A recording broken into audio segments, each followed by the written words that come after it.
욥기 5장 9절부터 16절까지 읽겠습니다.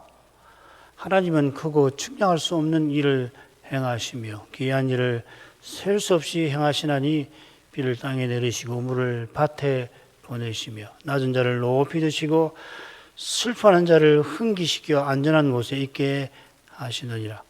하나님은 계율한 자의 계교를 파하사 그 손으로 하는 일을 이루지 못하게 하시며 간교한 자로 자기 계율에 빠지게 하시며 사특한 자의 계교를 패하게 하심으로 그들은 낮에도 캄캄함을 만나고 대낮에도 더듬기를 밤과 같이 하느니라.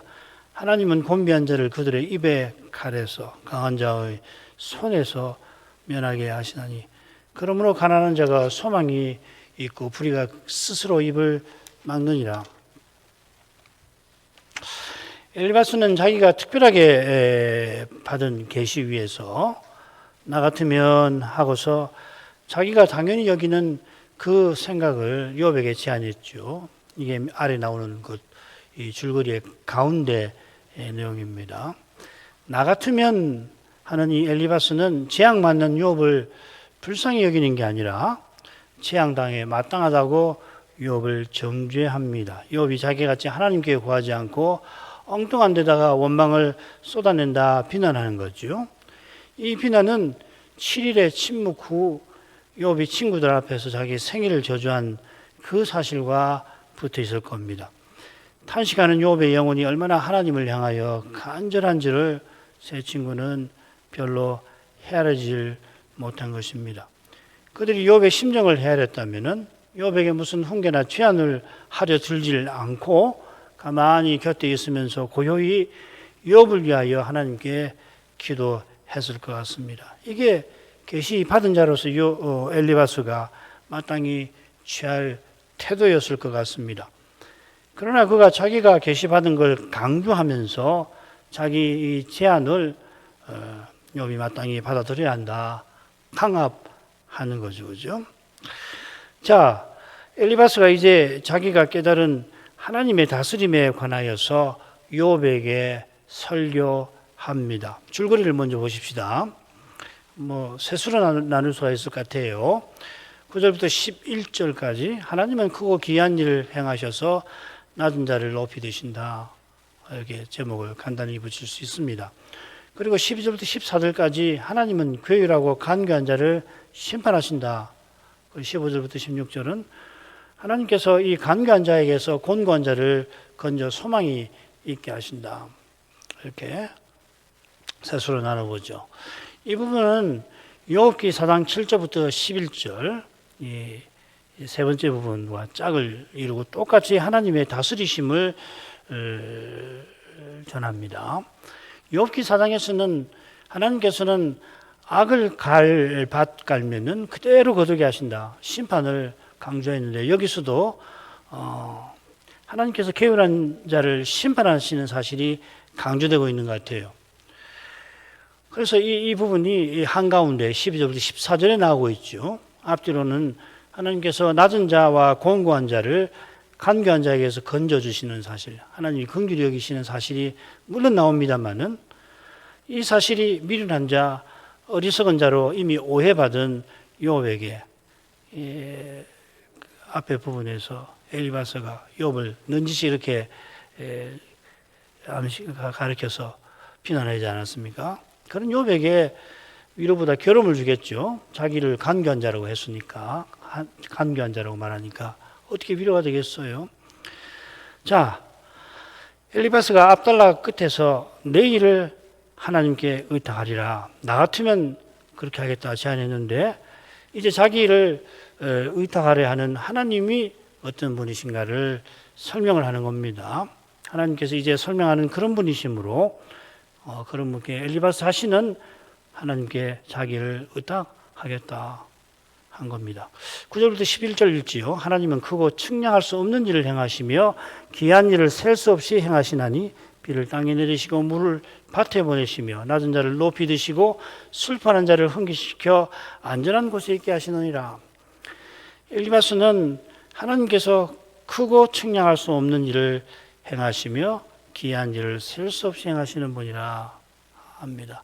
비싼 고백이, 거의 비싼 고백이 욥의 말에도 나오는데 한번 보십시오. 청량할 수 없는 큰 일을, 셀 수 없는 귀한 일을 행하시느니라. 중요한 의의는 다 있는데 배열이 좀 다르지요. 그래서 비교를 해보면 살짝 차이가 나요. 엘리바스는 하나님이 하신 일을 셋으로 설명을 합니다. 큰 일, 측량할 수 없는 일, 그리고 셀 수 없는 기이한 일, 이렇게. 욥은 둘로 설명합니다. 측량할 수 없는 큰 일, 셀 수 없는 기이한 일. 엘리바스는 셋으로, 욥은 둘을 말합니다. 같은 내용 같으잖아요, 그죠? 근데 성경에서 이 엘리바스가 말하는 측량할 수 없는 일이라는 게 성경에 나오는가를 한번 다 찾아봤거든요. 그래서 참 묘하다. 왜 이렇게 비슷한데 다를까? 찾아봤어요. 신구약을 찾아보면 이 측량할 수 없는 일을 하나님께 붙이는 게 이 경우밖에 없습니다. 다른 데서는 욥의 말처럼 항상 하나님의 광대하심은 측량할 수 없다. 하나님의 마음은 측량할 수 없다. 명철이나 판단은 측량할 수 없다. 이렇게 표현을 하는 겁니다. 과연 하나님의 모든 이 속성은 본질은 말할 것도 없고 속성은 인생이 측량할 수 없지요. 무한하시고 무궁하시고 요리문답이나 신앙고백서에 보면 하나님에 관한 부분에서 그런 표현들이 나오지 않습니까? 그런데 죄의 깊이도 사람은 측량할 수 없는 것이에요. 엘리바스가 측량할 수 없는 일을 하나님께 돌리는데 제 생각에는 그가 계시받은 것이 모호한 점과 붙어 있는 것 같아요. 그가 계시받은 내용에 모호한 점이 있어서 이렇게 표현한 것이 아닌가. 이 점은 조금 후에도 살필 수 있을 겁니다. 엘리바스의 말을 보면은 다 옳은 것 같잖아요. 다 틀리느냐? 그건 아니에요. 다 옳아요. 대개가 다 그 말 자체가 틀린 건 아닌데 자세히 보면은 이런 허점이 드러난다고요.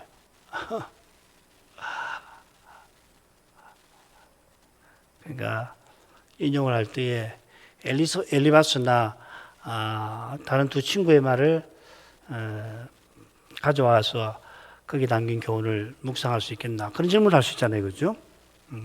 그것과 관계되는 내용입니다. 그래서 자세히 보면은 허점이 있어요.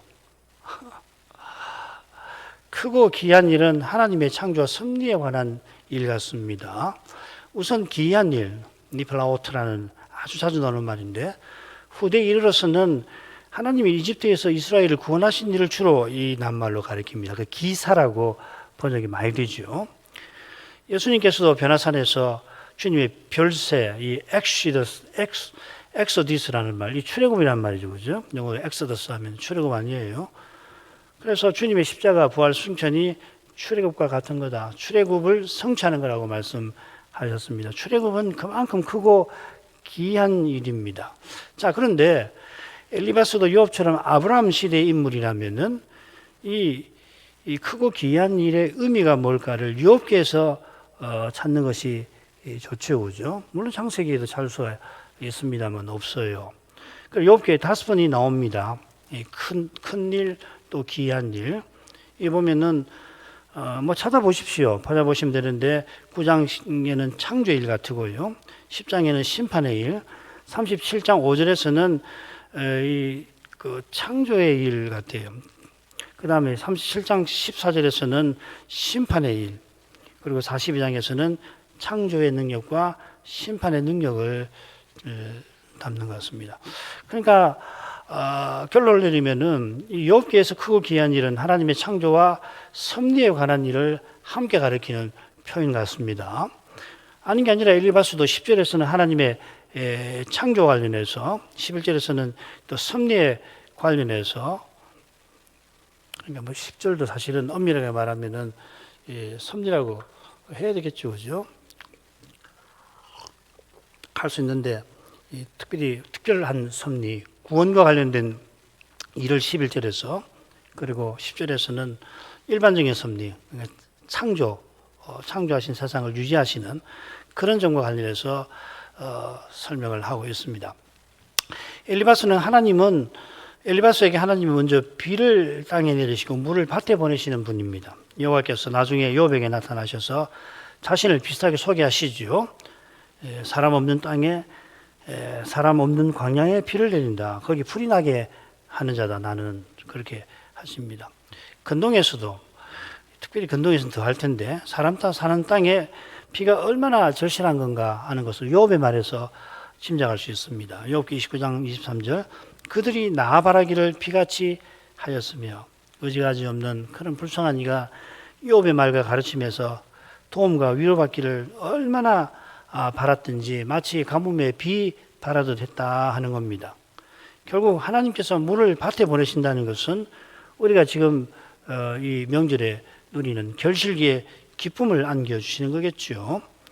엘리바스에게 하나님은 인생에게 풍성함을 주시는 분입니다. 이어 풍성함을 주시는 하나님께서 낮은 자를 높이 드시는 분이라고 전합니다. 이 표현은 이 한나, 마리아의 기도에 나오듯이 하나님은 의로우신 통치자이심을 교훈합니다. 이 낮은 자라는 형용사가 욥기 여기만 나오고요. 동사는 두 번 나옵니다. 두 번 모두 욥에게 쓰이는데 엘리바스가 욥에게 네가 교만해서 낮아졌다고 비난을 하고요. 여호와께서 욥들어 교만한 자를 사람이 낮추지 못한다. 네가 한번 해봐라. 그러면 내가 스스로 구원할 자임을 내가 인정해 주마 하시는 그 대목이죠. 욥기 4장에서 여호와께서 염두에 두신 교만한 자가 누군가? 누구보다 엘리바스와 두 친구겠죠, 그죠? 엘리바스가 교만하게 욥의 현실을 보고 욥을 정죄합니다. 욥이 교만한 탓에 재앙을 당해서 낮아졌다 비난하는 거죠. 엘리바스는 욥으로 이 사실을 이제 순순히 받아들이라고 합니다. 요컨대 엘리바스가 지금 낮은 자를 말할 때에 욥이 자기 훈계를 받아들이라고 요구하는 것 같습니다. 그러니까 쓰는 말 한마디 한마디가 굉장히 말하자면 의도가 깊이 담긴 표현들이 많습니다. 욥이 자기 훈계를 지금이라도 받아들여야 하나님께서 자기에게 풍성함을 주신 것처럼 재앙당한 너에게도 주실 거다. 주실지 모른다. 그렇게 말하는 것 같습니다. 이 엘리바스는 슬퍼하는 자를 불쌍히 여기시는 하나님을 소개합니다. 이 슬퍼하는 자, 이 동사인데요. 가다라는 말인데 욥기 두 번 더 나오는데 조금 다르게 번역을 해요. 사실 이 두 번이 이 낱말의 일반적인 뜻입니다. 둘 다 욥의 말에 나오는데 한 번은 욥이 자기 친구들을 가리켜서 다른 한 번은 자기 자신을 가리켜서 쓰는데 이건 읽어봐야겠습니다. 욥기 6장 바로 5장 다음에 나오죠. 그죠? 욥의 대답에 나오는데 얼음이 녹으면 물이 검어지며 여기는 이제 검어진다. 눈이 그 속에 감추었을지라도 욥기 30장 28절을 나는 햇볕에 쬐지 않고 검어진 살을 가지고 이 동사를 길게 풀어서 번역을 했습니다. 검다 하는 말이 있죠. 그러며 공회 중에서 도움을 부르짖고 있느니라. 욥이 세 차례 논쟁 후에 자기가 햇볕에 쬐지도 않고 검어진 살을 가졌다 했는데 이건 환난 날이 임박한 상태, 곧 죽게 된 상태를 가리키는 것 같습니다. 욥의 이런 상태가 엘리바스가 말하는 슬퍼하는 자의 상태와 비슷한 겁니다. 그러니까 죽게 된 사람, 그래서 애통하는 사람, 영어로는 mourn이라고 번역을 합니다. 욥이 누구보다 여호와를 참되게 믿고 살아가는 사람인데 욥 자신도 모르는 이유로 큰 환난을 당하여 죽게 되었으니까 욥만큼 슬퍼할 자는 없습니다. 그런데 엘리바스는 욥이 누구보다 자기가 말하는 그런 슬퍼하는 사람이라고 하는 사실을 모릅니다. 오히려 반대라고 하는 반대거죠.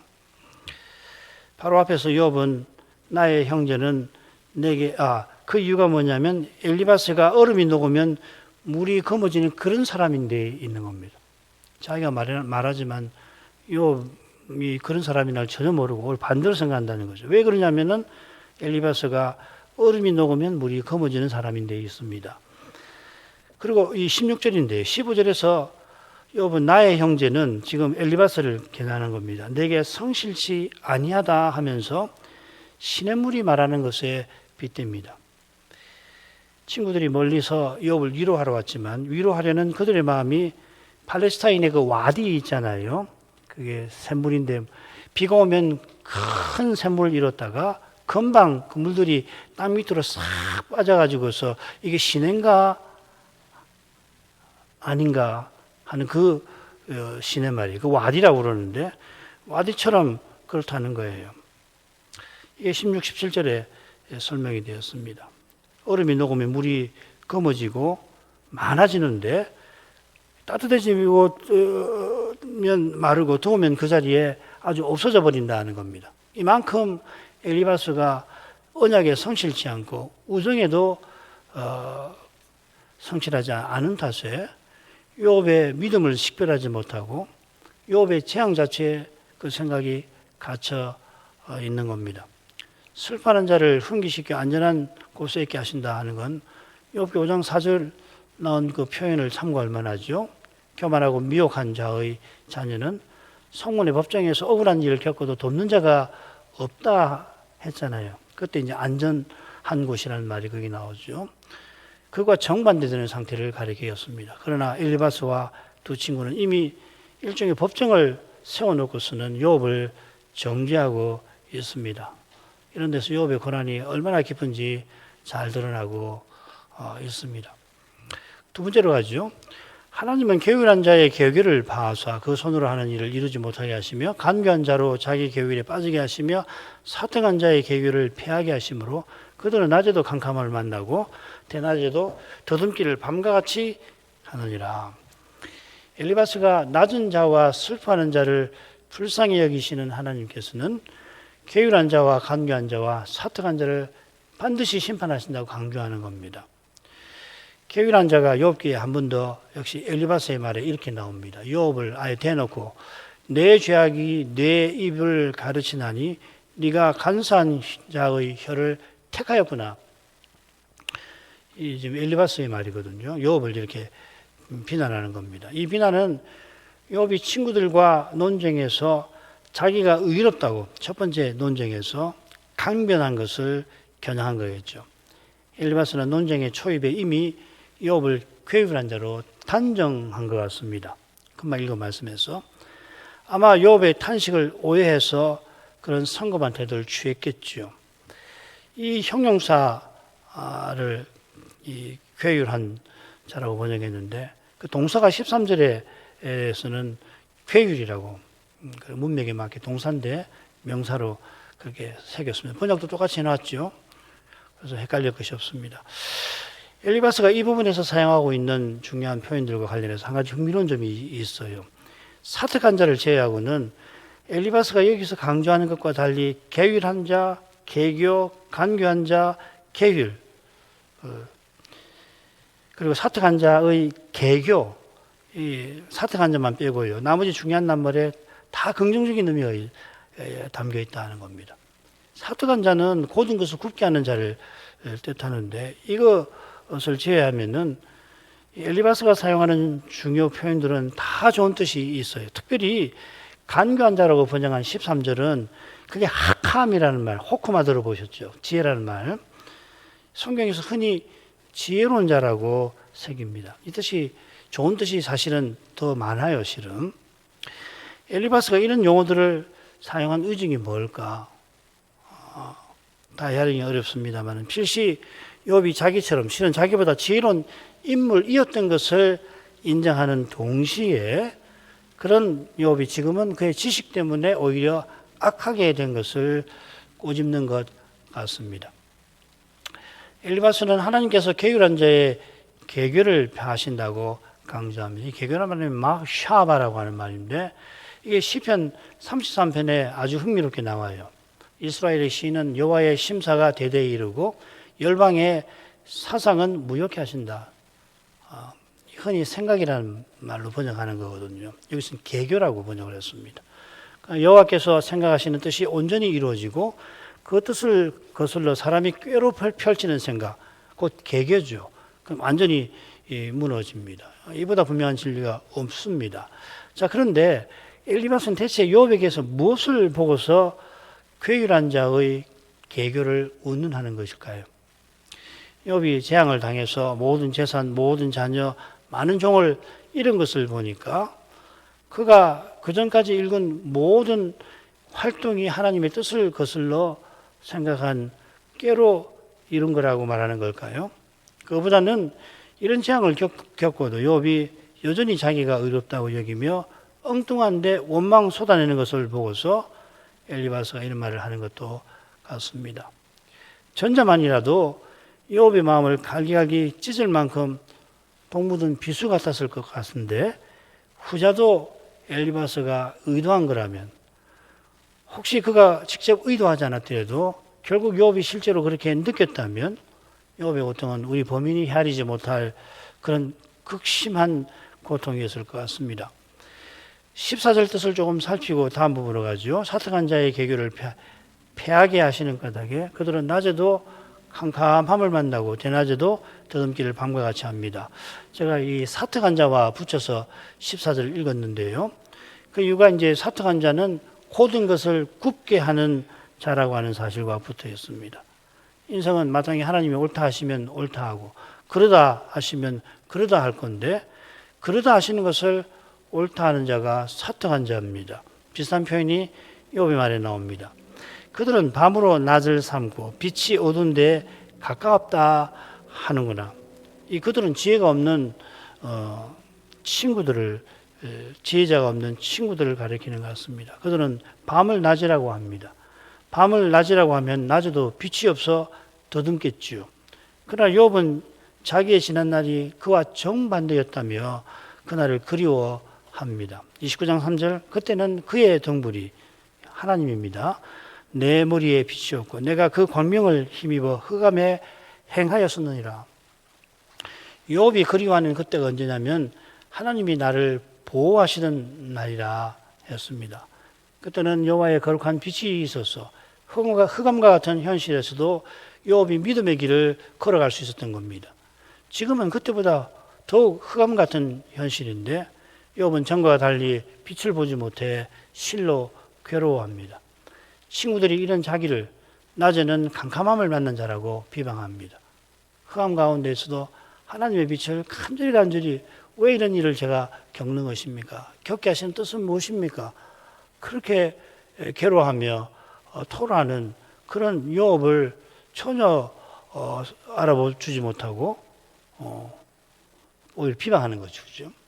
친구들이 보기에 욥의 현실은 낮과 같이 명백한 욥의 악한 죄를 드러냅니다마는 정작 욥은 그걸 보지를 못하고 오히려 자기의 난 날과 잉태된 밤을 저주한다는 거죠. 엘리바스가 계속 욥의 탄식을 비정하게 비꼬는 것 같습니다. 욥이 자신의 생일을 낮과 밤의 이미지로 저주하면서 전날에 늘 비추시던 여호와의 거룩한 빛을 얼마나 간절히 바랐는지 친구들은 전혀 헤아리지 못합니다. 뭐 욥이 당한 일은 뭐 유사일에 없는 그런 일이잖아요. 나중에 또 생각하죠. 그저 그의 말꼬리를 잡고서 그를 정죄할 뿐입니다. 욥이 보기에 그들이야말로 대낮에도 더듬을 뿐입니다. 이렇게 이런 친구들의 태도에서 욥이 얼마나 오실 메시아를 바랐을든지 지금 고난의 현실에서 다시 오시는 그리스도를 바라는 일은 능히 해야 될 겁니다. 정말 이렇게 되면은 나의 구속자 외에 소망이 없잖아요. 우리가 늘 오직 그리스도의 은혜로 구원받는다. 하나님의 은혜로 구원받고 그리스도의 공로로 구원받는다 말은 쉽지만은 이런 일을 당하면 정말 그렇거든요. 죽음이 눈앞에 딱 버티고 있을 때 그게 오직 믿음으로 구원받는다는 이 진리 이외에 구원하시는 그리스도의 아무런 의지가 없게 되지 않습니까? 정말 욥이 그랬을 것 같아요. 그 다음으로 가죠. 하나님은 곤비한 자를 그들의 입에 칼에서 강한 자의 손에서 면하게 하시나니 그러므로 가난한 자가 소망이 있고 불의가 스스로 입을 막느니라. 엘리바스는 다시금 하나님의 긍휼하심을 말합니다. 하나님은 그들의 입에 칼, 강한 자의 손에서 곤비한 자를 면하게 하신다 합니다. 그들의 입 할 때 그들은 누구냐면 후반절에 나오는 강한 자이겠지만은 금방 살핀 12절부터 14절에 나온 교일한 자, 간사한 자, 사특한 자겠죠. 이들은 하나님의 뜻을 거슬러 행하는 자들이라 입에 칼과 강한 손을 조차 행합니다. 자기 욕심을 이루려고 이 세상에서 그걸 이룰 수 있는 강력한 수단, 그게 사람의 깨와 힘 아니고 뭡니까? 그러니까 이게 되면은 이 권력을 추구하고 이걸 얻기 위해서 사람들이 의지하는 것이 이 무당 아니에요. 우리나라도 그죠? 우리나라 정치가들 보면 압니다. 뭐 여야를 막론하고 그게 뭐 선거철만 되면 이 무당집 문턱이 닳을 정도로 드러나려 하는데 바로 이것 때문에 그런 거거든요. 이 세상에서는 이 힘하고 꾀 외에 이보다도 더 강력한 수단이 없잖아요. 있으면은 뭐 그걸 어떻게든지 쓰려고 할 거고 없으면은 그렇게 되는 거예요. 그 얻을 수 있는 길이 뭐든지 초월적인 어떤 신비한 힘을 의지하려고 그러는 거겠죠, 그죠? 아니면 우연을 말하든지. 이것이 육신의 본질적 특성이고 이걸 원수마귀가 익히 알고 또 그렇게 살도록 부추기는 거죠. 에베소서 2장 2절 3절이 바로 그거 아니에요. 여기 보면은 우리의 육체의 욕심을 따라 지내며 육체와 마음이 원하는 것을 하여 다른 이들과 같이 본질상 진노의 자녀다. 제가 허물로 죽은 상태의 인간은 어떤 상태인가? 죽어 있는 상태는 어떤 상태인가? 육체의 욕심을 따라 살고 육체와 마음이 원하는 것을 하는 거예요. 그러니까 강력하게 누구보다 강력하게 육신으로 행하는 거죠, 그죠? 이런 자들에게 비참하게 희생되는 자가 곤비한 자인데요. 그래서 시편에 종종 곤비한 자, 에브용이라는 말인데 16절에 가난한 자, 딸이라고 그럽니다. 이들이 악인들과 대비가 종종 되지요. 우리 주님도 누가복음에서 특별히 이 가난한 자, 마태복음에서 심령이 가난한 자라고 했는데 누가복음에서는 심령 빼버리고 가난한 자는 복이 있다 하실 때도 마찬가지입니다. 가난한 것 자체가 복받을 자격이 아니듯이 악인과 대비하는 가난한 자는 언약을 쫓아 살아서 그러니까 사람의 깨와 힘을 의지하지 않고 주님만 의지하고 사는 까닭에 악인들의 세상에서는 약하고 가난하게 되는 거거든요. 악인들이 득사하는 데서는 뭐 별 수 없어요. 이길 수가 없다고요. 주님께서 신비하게 간섭하셔서 이기게 해주신 모르지만은 사람의 눈에는 이길 수가 없어요. 지는 것이 그냥 당연한 겁니다, 사실은. 하나님이 지는 것을 통해서 신비하게 승리를 거두게 하시는 거거든요. 그 이야기입니다. 교회사를 보면 더러 가난한 자들의 사회가 강력하게 세워지는 때가 없지 않습니다만은 그러나 참된 믿음은 늘 믿음을 가장한 종교심과 인간 이념에 의해 고난받습니다.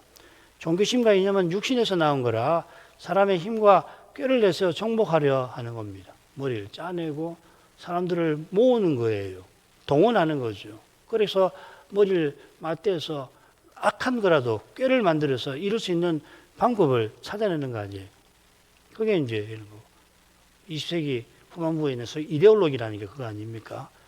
어떤 정치적인 목적을 이루기 위해서 수단과 방법을 가리지 않고서 그걸 이뤄내려고 할 때 이제 이데올로기라고 하는데 그 이데올로기가 바로 힘과 꾀를 가지고서 인간의 이 목표로 하는 그 이념이라고 그러죠. 그걸 달성하려고 하는 거 아니에요.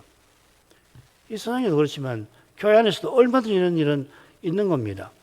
이런 욕망을 날마다 부인해야 합니다. 우리가 존경하는 주의 신실한 종이 자기는 평생 자기 부인에 힘썼다고 밝히지 않았습니까? 물론 그렇게 힘쓰려 하지만 우리 범인은 종종 믿음의 길을 걷는데 부족하기 쉬운 게 현실입니다. 그렇게 되면 육신으로 행하는 태도가 더욱 유혹하기도 하죠. 안 되니까 당장에 뭐 손에 거두는 것이 없으니까 하나도 저렇게 해볼까 뭐라도 좀 얻는 것이 있지 않을까 그 유혹이 느끼죠. 그래서 자기 부인이 그만큼 더 힘들어지는 겁니다. 당장 이룰 것이 보이지 않을 겁니다. 답답하지요. 괴롭지요. 내가 뭐 하는가? 지금 대체 뭘 하고 있는가? 자괴감도 들기도 하고 그러나 그럴 때마다 오직 은혜로 구원받고 주의 은혜로 또한 쓰임받는 이 진리를 기억할 겁니다. 더 겸손히 주님의 은혜를 구해야 하는 거죠. 여기 나가지 못하면 사실 맥이 빠져버리게 되는 거거든요. 많은 경우 이렇게 되잖아요. 그래서 잘 믿겠다고 하고서 더 정말 잘 믿겠다고 했으면 겸손히 더욱 주님의 은혜를 구해서 마침내 주님께 쓰임받는 데까지 나가야 되는데 그렇게 못되니까 참 많은 게 사실이에요.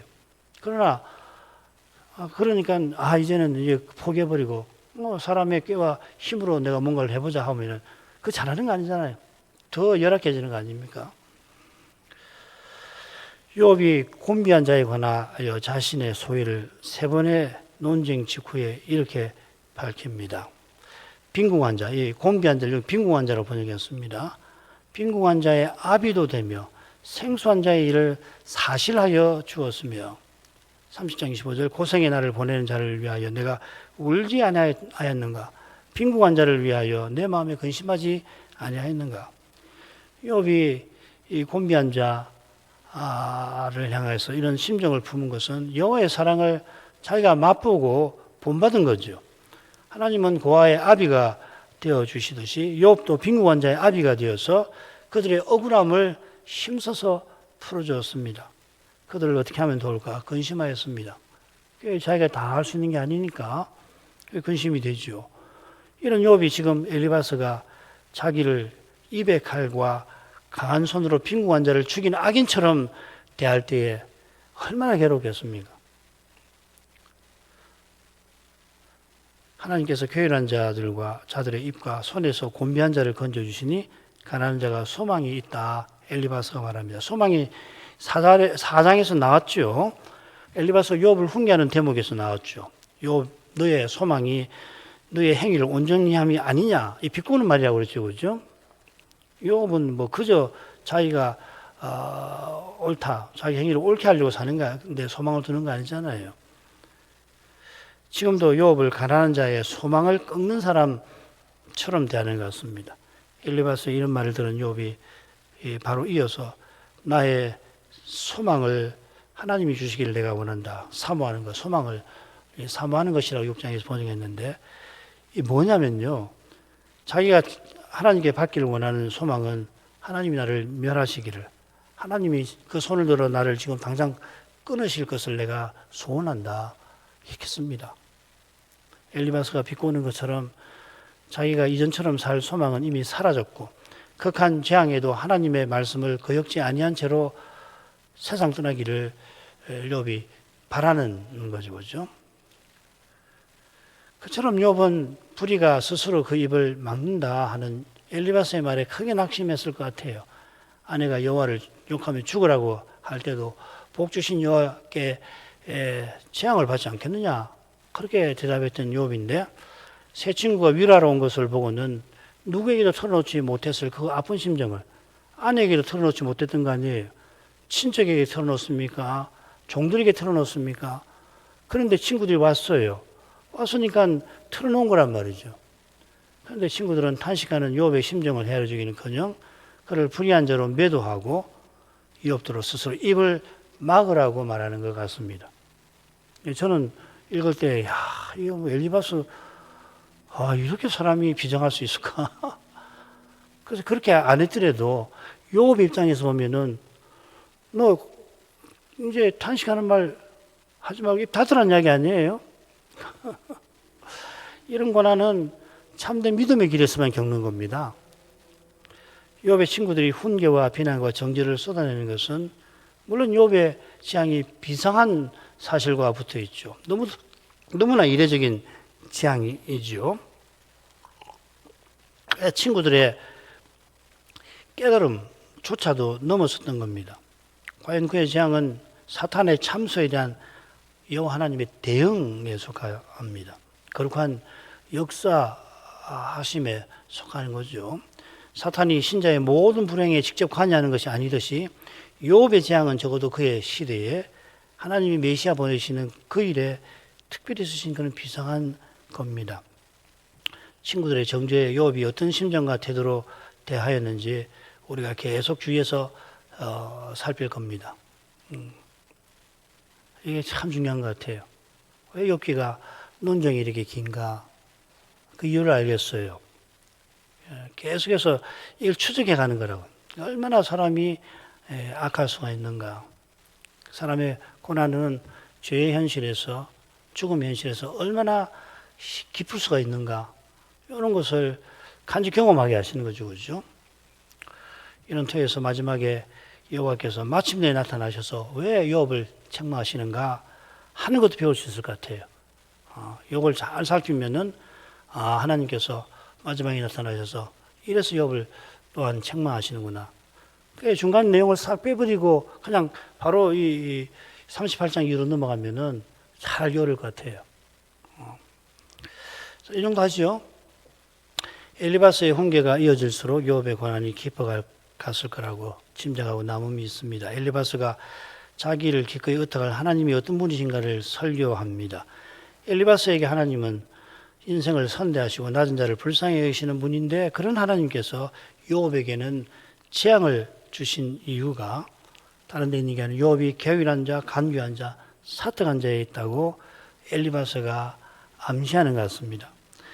엘리바스의 말에 나오는 표현들을 살펴보면 그의 입에서 나오는 말이 입에 날카로운 칼과 같이 심지어 동무든 비수같이 요업의 심장을 찔렀을 것 같습니다. 이런 고난은 흔치 않습니다. 요업이 아무나 겪지 못할 끔찍한 재앙에다가 친구들의 무서운 정죄 때문에 요업의 고난은 깊어져 가는 겁니다. 참 이상하잖아요. 어떻게 이럴 수가 있나 사람이 친구인데 이렇게 힘들 때 세상에 이런 비수 같은 말을 할 수 있을까? 너무너무 이상하잖아요. 이게 죄의 현실이라고 하는 겁니다. 그리고 거기서 이런 말에 죽음을 맛보는 것이 죽음의 현실이라고 하는 겁니다. 그러니까 이런 건 뭐 아무나 매일 겪는 건 아니죠. 아주 이례적인 겁니다. 요업이 아무나 겪지 못할 끔찍한 재앙에다가 친구의 무서운 정죄 때문에 고난은 깊어져 갔을 겁니다. 이 고난은 하나님이 신자에게만 주시는 신비입니다. 참된 믿음이 아니면 이런 고난을 겪지 않습니다. 육신인 사람은 자기 욕심 이루려고 사람의 힘과 꾀를 의지하기 때문에 겪을래야 겪을 수가 없습니다. 그런 마음도 품지 않습니다. 하나님께서 요업에게 이런 고난을 주신 뜻은 메시아 보내실 일에 있는 겁니다. 그처럼 그리스도와 같아지는 영광을 이루시기 위해서 우리에게 요업과 같은 고난을 겪게 하시는 겁니다. 이는 흔치 않은 고난을 겪을 때에 다시 오실 그리스도를 바라볼 수밖에 없고 놀랍게도 그 그리스도를 보내시는 일에 써주신다는 거죠. 말씀의 빛 가운데서만 이런 신비를 깨닫는 겁니다. 그리고 이 빛이 이 시대 주님의 교회와 신자에게 정말 절실한 거라고 확신합니다. 자, 이런 말씀이 다음 세대에도 전파될 수 있도록 기도하겠습니다. 기도하겠습니다. 자비하신 아버지, 이 밤에 저희가 여호와께서 내 종이라 부르시며 세상 누구보다 여호와를 경외하며 순전함을 지킨 자라 기뻐하신 그 요업의 일을 다시금 살폈습니다. 이날에도 그의 친구 엘리바스가 주의 종 요업을 훈계하는 대목을 살피되 그가 자신이 특별히 받았다 하는 계시에 터하여서 나 같으면 내일 하나님께 의탁하리라 하고 요업에게 제안한 그 근거로서 여호와의 크고 귀한 일에 관하여 그가 설교한 대목을 저희가 살펴보았습니다. 엘리바스는 자기를 기꺼이 의탁할 하나님께서 자기에게는 풍성함을 주시는 분이고 낮은 자를 불쌍히 여기시는 분이라 하면서 결국은 요업이 교활한 자, 간교한 자, 사특한 자라서 하나님께서 풍성함 대신 재앙을 주셨고 그리하여 그를 그렇게 낮추신 거라고 강변하는 것 같습니다. 엘리바스가 사용한 낱말들을 살펴볼 때 그 입에서 나오는 말이 입에 날카로운 칼과 같이 심지어 동무든 비수같이 요업의 심장을 찔렀을 거라 생각합니다. 요업이 이미 겪은 재앙만 아니라 친구들의 이런 말들, 비난과 정죄로 말미암아 우리 범인은 경험하지 못할 지독한 고난을 겪었던 것을 저희도 능히 짐작하게 됩니다. 구약의 선자나 신약의 선자가 요업의 인내와 그 믿음을 특별히 언급할 만큼 요업이 모든 신자에게 모범이 될 만큼 그런 고난의 삶을 살아갔던 줄 짐작합니다. 그러한 삶은 육신의 몸을 지닌 인생이 스스로 택할 수가 있는, 스스로 감내할 수 있는 그런 게 결코 아님을 이제도 고백합니다. 저희가 입고 있는 이 육신의 몸은 썩고 부끄럽고 약한 문제를 지니고 있고 타락한 인생은 그 문제를 스스로 해결하려고서 도무지 가만히 있지 못하는 것을 고려할 때 믿음의 길에서 억울하게 오해와 미움을 받을 뿐 아니라 자기 생명보다 귀한 믿음이 뒤흔들리는 그런 경우를 만나면은 반드시 요업처럼 친구와 논쟁을 벌이게 될지 잘 알기 힘들 만큼 욥은 그저 자기가 의롭다고 강변한 것만이 아니라는 것을 또한 짐작합니다. 이러한 주제에 관하여 욥께서 좀 더 깨닫게 해 주시옵소서. 다만 욥의 재앙은 저희가 욥기 처음 몇 장에서 확인한 것처럼 욥이 선택하거나 자초한 것이 결코 아니고 친구들의 정죄와 비난을 욥이 자초한 것도 아니며 오히려 원수마귀가 여호와의 거룩한 뜻을 대적하여서 하나님의 종을 참소한 사실 때문이고 그런 악랄한 참소를 여호와 하나님이 물리치시기 위하여서 실로 거룩한 방법을 택하신 결과인 것을 기억합니다. 여호와께서 친히 생각하신 그 방법이 여호와의 종으로 세상에 오셔서 죄와 죽음의 권세를 친히 물리치시는 바로 그것인 줄 압니다. 이 신비한 방법, 하나님 하시는 일에 관해서 저희가 말씀에서도 깨닫는 바가 있게 하시고 나아가 일상에서도 그런 신비함을 체득할 수 있게 하여 주옵소서. 그것이 얼마나 괴롭고 얼마나 힘든지 주님 아시오니 저희를 붙들어 주셔서 아무리 힘들고 사람이 감당하기 어려운 것일지라도 말씀에 빛을 받아서 오히려 그러한 일을 통해서 하나님이 어떻게 그 거룩하신 뜻을 이루어 가시는지를 깨닫고 그로 말미암아 약속하신 그 복된 영광의 순간이 더욱 가까운 것을 맛보게 하셔서 감사하며 찬송할 수 있게 하여 주옵소서. 예수님 이름으로 기도합니다. 아멘.